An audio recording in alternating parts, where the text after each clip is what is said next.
A different take in today's app chat. We love the convenience these downloads promise, but let's face it, they sometimes lead to more questions, right? So today we're taking those questions to independent e-business consultant Francie Black, who's back with us, and you've had a lot of people reaching out to you saying, okay, what next? Yeah, why this, why that? And so they've sent me questions, so I thought I'd answer some of them on air. Please do. All right, so let's start with the first one here. So this came in about a week or two ago after we did the List Ease app. Oh, right, yes. Yeah, and so the question was, I installed an app on my iPhone, but I don't see it in the App Store when I'm on my iPad.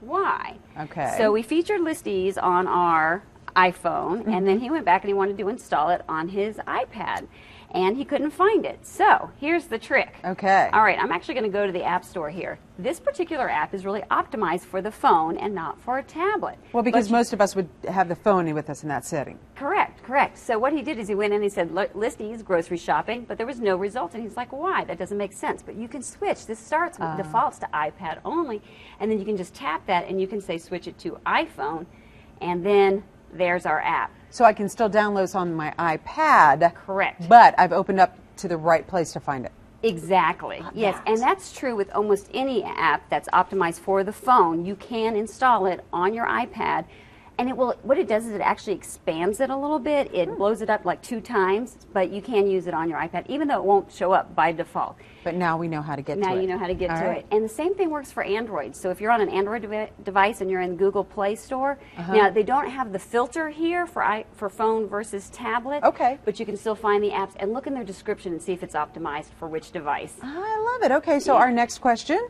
All right, our next one is, okay, so that came in from Stan. Thank you, Stan. All right, the next one from Rich says, why are app feature sets sometimes slightly different on an Android device versus an iPhone device? Because I have some of both myself. Good question, Rich. Yep, great question. All right, so the reason why is Apple operates both their operating system and their hardware. So there's really tight integration between your operating system, iOS, and the hardware device, the iPhone or the iPad. Okay. Now, Google is a little bit technical, but Google has the Android operating system, and they license it out to all kinds of manufacturers, Motorola, Samsung, LG, and a whole bunch of others. So when an app developer writes code for iOS, it's writing to a specific hardware and software by one company. Here, they're having to do things for different hardware companies and different software. Translating it to multiple languages, if you will. Exactly. So the feature set is different because not all the hardware supports the same features. Gotcha. So, okay. All right. So that's a good answer. All right. That one's a little technical, but... no, that made good sense, though. Okay, so what's Marianne want to know? All right. So she says, I haven't upgraded to iOS 7 yet. Will it slow down my device? And are all the bugs worked out? Well, first of all, there's millions and millions of installs. This is one of the largest install bases upgrades ever to iOS 7.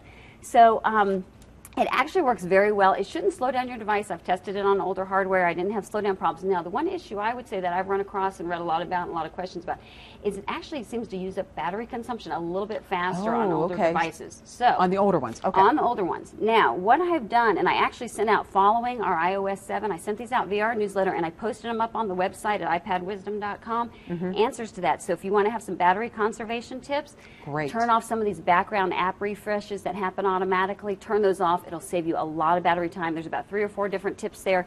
It's on the iPad site.